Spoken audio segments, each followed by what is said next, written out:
Tonight on Nation to Nation, the new parliamentary session has started under a new Liberal leader, but something's changed. How's Mark Carney's version of reconciliation measuring up to Justin Trudeau's?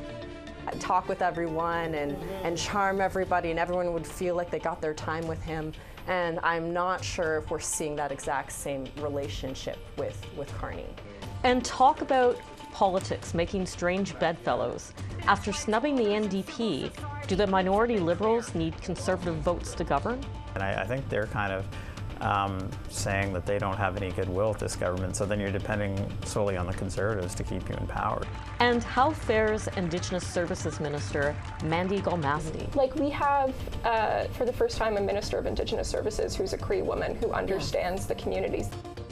Hello, I'm Karyn Pugliese, and I'm the new host of Nation to Nation. And we're going to do something just a little bit different to kick off this new season.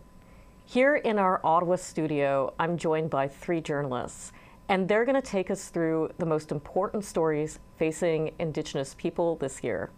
They are Joy Spearchief Morris, a citizen of the Kainai Blood Tribe, and the CJF CBC Indigenous Fellow.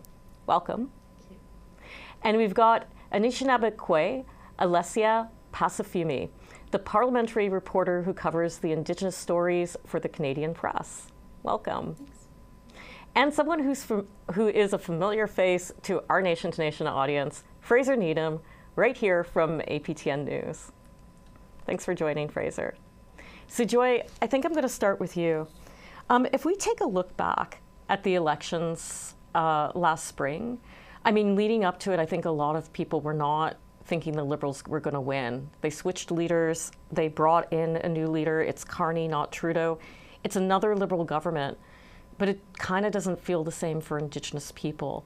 I'm just wondering, under Carney's leadership, what are you noticing that's different about Ottawa? Yeah, I mean, it's definitely a different vibe, if we can say that. If, going back to the election, as you were talking about, many Indigenous leaders were, preparing almost a year in advance for what we believe was going to be a Conservative government. They were talking about funding cuts and, how to prepare, reminiscent of the Harper-era government. That was the conversation. And then we had this kind of surprise turn with Carney, and I think there was a lot of, the Indigenous leaders saying they wanted to give him a chance and see, where that was going to go from there. And I think he started off on a really good foot. He had meetings with, some of the top organizations, AFN, ITK, and MNC. We had those meetings, and then we had the King's speech, in which reconciliation made all of these historic notions, and the King talking about reconciliation in Canada and the importance of partnership with Indigenous people. And then like a week after, we got Bill C5. Yeah, Alessia, I mean, we think of Trudeau. I mean, there were a lot of mixed feelings about Trudeau, what he did well, what he didn't do well, but definitely reconciliation, he was pushing that. It was something that went into all the mandate letters of all his ministers. And again, I mean, what have you noticed? What are some differences with Carney now leading the party? As Joy was saying, I think it's just the public-facing relationships we're not seeing as much. And I think that leaders under Trudeau, the criticisms that they had of him, if he wasn't doing things fast enough or in the way that they wanted, he still showed up. And he didn't just show up when it was to his benefit. He would go to the AFN and get a little bit yelled at by chiefs, and he would take it because that's part of what he thought the job was. There was some great leaked tape, actually, of chiefs yelling at him. Sorry, go ahead. Yeah, I love a leak tape. But you're just not really seeing that. And I think that, there is also, I would say, positive changes, too. Mm-hmm. Like, we have, for the first time, a Minister of Indigenous Services who's a Cree woman who understands the communities that she's now tasked with delivering services to. And when she was appointed, there were some people who had some doubts about how that would work because she would be administering the Indian Act. But from the conversations I've had with chiefs, they really respect her and think that it's great to have somebody in there who knows the file so intimately. So there's changes where you're not seeing the Prime Minister do as many photo ops with leaders. And you're not seeing those public relationship building events, but then you also have somebody like Mandy Galmasti who seems to have the respect of folks. Well, one of the things that is really different is we've seen the NDP is barely present. Fraser, I've been watching like a lot of committee meetings, and I'm just feeling like it makes a difference that you don't have the NDP present in the committee meetings. I'm just wondering, I mean, we should say they lost party status. They're down to 7 people. And that means that they don't get questions necessarily as often in QP. They have to ask permission to get questions on committee. What are you noticing about the difference that makeup makes? I think actually that everyone's kind of seeing the doom and gloom for the NDP, but I think they were under a lot of difficult challenges to define themselves under Trudeau. I mean, there was a center-left government, right, and they were constant. Then they joined the coalition, basically because they did get some things, the PharmaCann dental plan and that out of it. So I think it has hurt them in the House. Obviously, they're not on committees and that, although there's some talk that they could trade with Bloc MPs. They have a working relationship, and I think Carney might have been wise actually to give them party status. You know, it really wouldn't have hurt him at all. And what he's done, especially with C5 and that, is he's kind of snubbed both the Bloc and the NDP. And I think they're kind of saying that they don't have any goodwill with this government. So then you're depending solely on the Conservatives to keep you in power. You know, and I mean, just not sure that's the friend that they want. So I don't see it as that bad a thing for the NDP. I think they were having trouble defining themselves, and I think they'll have a robust leadership convention, I think, and they'll be back, and it'll be easier for them to move on some of the social issues. Well, I did have a conversation briefly with Leah Gazan, the Indigenous MP, well, one of the Indigenous MPs for the NDP party, and the member for Winnipeg Centre. And we'll just listen a little bit about what she had to say about being in the NDP without party status. Well, there certainly are limitations. I mean, we're at a time where we're seeing what Canada would look with a two-party system. We have to avoid that. I mean, I think a lot of people voted in the election out of fear.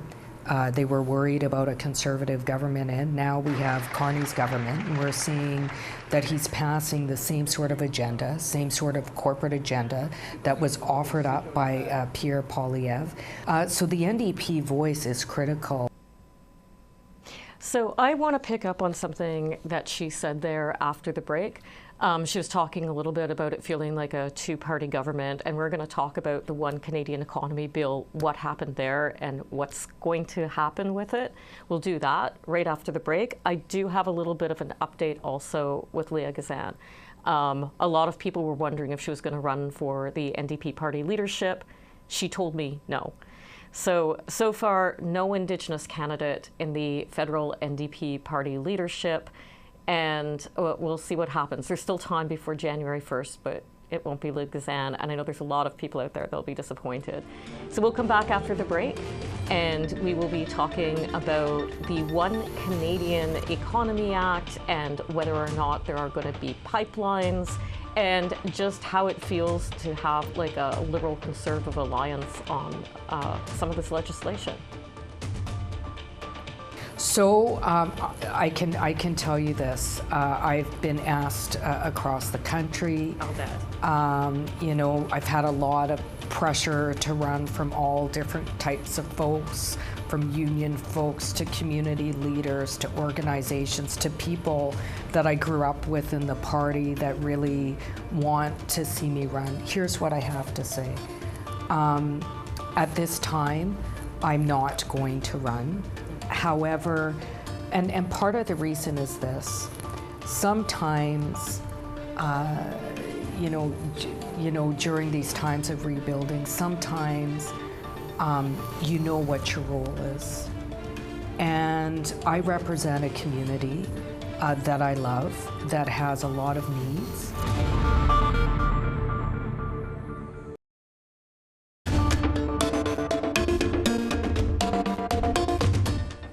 Welcome back. Well, I want to start talking this segment with Bill C5, the One Canadian Economy Act. Now that passed back in June, on June 20. That law was at the heart of Prime Minister Mark Carney's win last election. It's his plan to counter the tariffs that were imposed by President Donald Trump. And those tariffs are threatening Canada's economy. Now his idea is to turn Canada into an energy superpower. and to export all that energy to overseas markets, and that would make Canada less dependent on trade with the US. The One Canadian Economy Act was also meant to speed up approvals for all these big projects that are in the national interest, but that bill passed with very little input from Indigenous leaders, and there were threats from First Nations leaders of protests, and they said it was going to be a long, hot summer, and suggested even that there could be another Idle No More. But that didn't happen. So let's talk about what happened, and let's walk through it. Joy, where was our long, hot summer? What happened? It's a really great question. So I think to get at what the heart of why everyone was really upset with this bill was that there were concerns that it didn't have enough constitutional protection of Indigenous people's right to be consulted. And that was really what people were upset about. AFN National Chief Cindy Woodhouse Nepinak came out and said, they only received a week to look over a backgrounder, as opposed to how they've co-developed some other bills. That all led to, a bunch of anger amongst lots of chiefs, across lots of people. It coincided with Bill 5 in Ontario that was very similar with its nation-building, national interest type of structure. And so, there was, as you said, all of these, threats about how, the government can't get in the way of Indigenous people's rights to consultation. They did amend it just before it passed to make sure it didn't override the Indian Act, but, there's concerns that didn't go far enough. And then the summer kind of happened, and there was a little bit of this break, and I think a lot of reporters like me were kind of waiting to see what was happening. And I think maybe the answer is maybe a lot of Indigenous leaders are also waiting to see what happens. Lesia, do you think that maybe that First Nations summit that Mark Carney held with chiefs, that was July 11th here in Ottawa, to me it didn't look like it was a very planned thing. It almost looked like he just wrote it on the back of a napkin because he was getting so much criticism. But it did happen. It was a day and a half. Do you think that turned things around from him? Did it work? It did happen, but I don't think they wanted media to see that it did happen. If you remember, we weren't allowed to even stay in the Museum of History. Yeah, people don't know this. They wouldn't let media in, and they made all the chiefs go outside in 35-degree heat to hold press conferences out in the regalia, just sweating, looking like they were going to faint. They eventually let media in just at the end for some press conferences, either by the Prime Minister or by the ministers. But so go ahead. Yeah, I think that the goal of that from the Carney government was to tone down the conversations. I had chiefs telling me that they were briefing the OPP on what a potential Idle No More 2.0 could look like, and obviously that didn't happen. And I think that the goal of it, to tamp down the conversation, worked. I think that the leaders who are in the room, for the most part, aren't saying much now, unless it's about a specific project, like a pipeline in Alberta. But I think that summit kind of highlighted to me that it's always going to be the youth who are at the center of these things anyways. There was a youth-led protest that came and told their chiefs, you're here to represent us, you're not here to be friendly with the Carney government. So I don't think that we had the summer of protest that we thought, but I think that there is something bubbling up with the youth. I do wonder about that because, Idle No More back in 2012, of course, was a very female-led movement. It was a youth-led movement, but it was a very grassroots-led movement.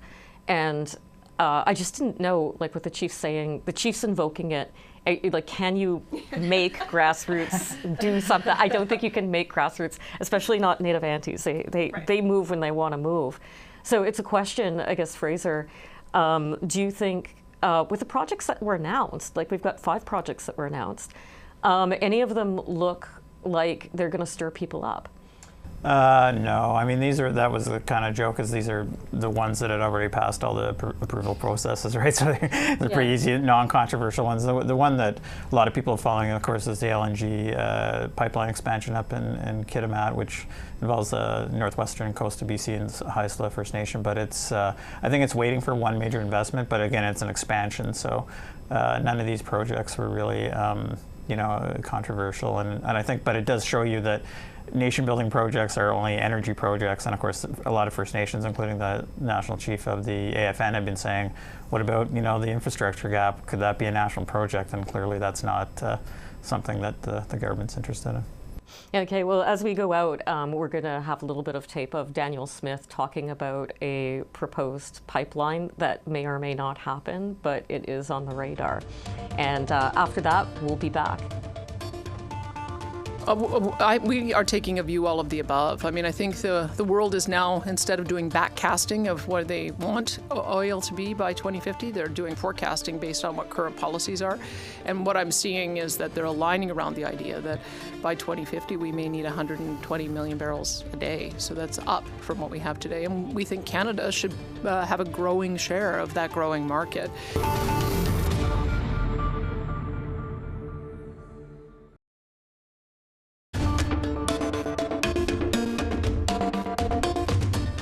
Hey everybody, welcome back. Now we just talked about Bill C-5, and that just basically dominated attention over the summer, but it's really not the only file with consequences, and not the only thing we're watching. There are other pieces of legislations and political shifts happening this season, so let's take a look at those.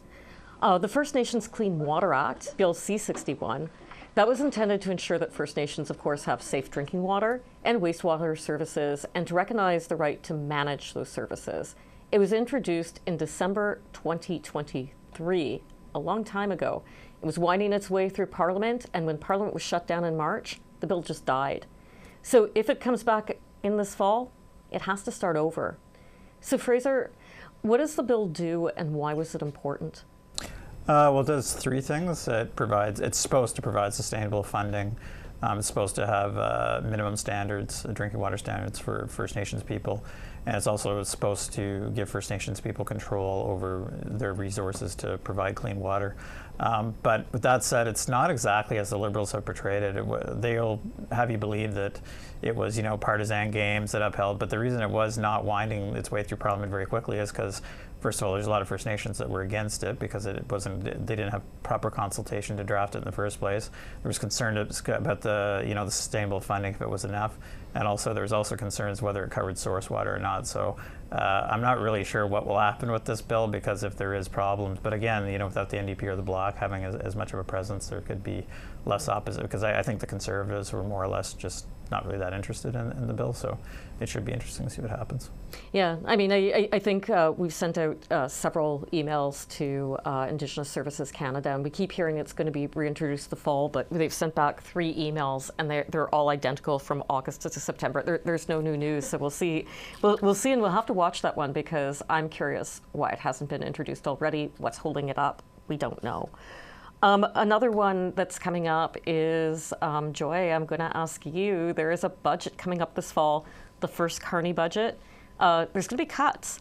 And when he was at the summit, I remember one of the regional chiefs asked him, I had a leaked tape, and she asked him on the leaked tape, what are you're going to cut services, like you're cutting back the budget.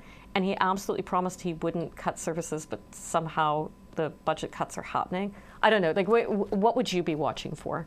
Yeah, so I think it's not a question of what's going to be cut. I think it's a matter of how much, and will there, if any, be any new spending for Indigenous services or, generally any sort of Indigenous programs throughout the country. I think that's really the question that I'll be watching for, and a lot of other people will be watching for as well. I think Carney has said he wants programs to cut down about 7% this year and by 15% by 2028. And there's already about $5 billion that ISC, Indigenous Services Canada, is going to be losing over the next few years because of sunsetting funding from the Trudeau government. So there's a lot of concerns as to how that's going to translate into jobs, into what services are available, and how those services are going to be distributed and given to First Nations people across Canada, because the Indigenous Services Canada is responsible for a lot. It is a very big file. The AFN has put in their budget requests or their pre-budget submissions. We'll see whether or not they get what they asked for. Yeah, it's a huge ask at a time where we're being asked for an austerity budget, and again, like a huge shift from the Trudeau government. This is going to be quite different this fall.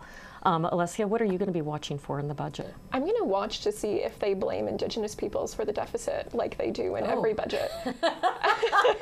It's there. There's always a line that says, you know, the deficit wouldn't be that bad if those people weren't bringing us to court. So as Joy was saying, there's going to be program cuts. Like, is the government setting itself up? Goes up when you, okay.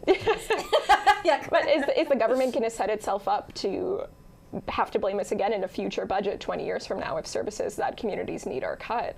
I'm thinking particularly about child welfare. There was obviously the agreement that was voted down twice last year. Ontario wants to move forward with their own. But to my knowledge, there was never, that $47.8 billion deal was never put into a budget. It according to Cindy Blackstock, it was magical thinking that it existed. So I'm curious to see if that would be talked about in the budget at all, or if it would just be the Ontario's agreement in there. It's a big number, and I don't think that we're going to see that kind of investment in child welfare in a year when Carney wants all of his ministers to find savings. Yeah, it's playing out in the courts, and if they haven't booked the money, where is it going to come from? That is such a great question. Let's do a speed round to take us out and take a look at stories that are coming up ahead. Fraser, you were working on something this week. So I should actually clarify that it's actually the Canadian Nuclear Laboratories, or CNL, that has applied for judicial review of the decision. They're the ones that operate the Chalk River site. On Wednesday here in Ottawa, about 50 people showed up outside the Federal Court of Appeal. They're there, of course, to show their support for the Kabeawak First Nation in its fight. And this included some environmental groups, Bloc Québécois and NDP politicians. It was a one-day hearing, and the Federal Court Federal Court of Appeal has reserved its decision. Yeah, that's going to be a huge discussion of free, prior, and informed consent as that case unfolds. Joy, what are you watching this fall? Yeah, so there was calls for a national inquiry into racism in policing and police violence against Indigenous people at AFN last year at the Special Chiefs Gathering, and calls from Indigenous chiefs across a lot of First Nations chiefs across the country after the deaths of 9 Indigenous people in the span of the month. A year later, we've seen no action on that, and so I'm interested to see where did those calls go, and where does a national inquiry fit into this budget and maybe Carney's new plan. I'm glad that you're on that. The National Chief brings it up, and it doesn't seem to be getting much traction, so I'm glad you're going to be following that. That's really important. Alicia? I'm going to be following the fallout of the FSIN's forensic audit. Good one. There was $34 million in spending that KPMG, a consultant firm, called into question. The FSIN has come out pretty much saying that if you were to criticize them, you're a right-wing actor who's not acting in good faith, and community members really want answers as to what happened. If it was an accounting problem or just not filling out a form, they want to know, and if it's something more serious, it should be brought to light, so I'm following that pretty closely. Oh, good. I will be reading. Well, I want to thank all of you for being here today. Joy, Alessia, Fraser, you're always here, and you're going to be back here, and I don't know what I would do without you. And thank you, everybody, for joining us on Nation to Nation, and we will see you next week. We're going to be talking about child welfare, and particularly about Jordan's Principle.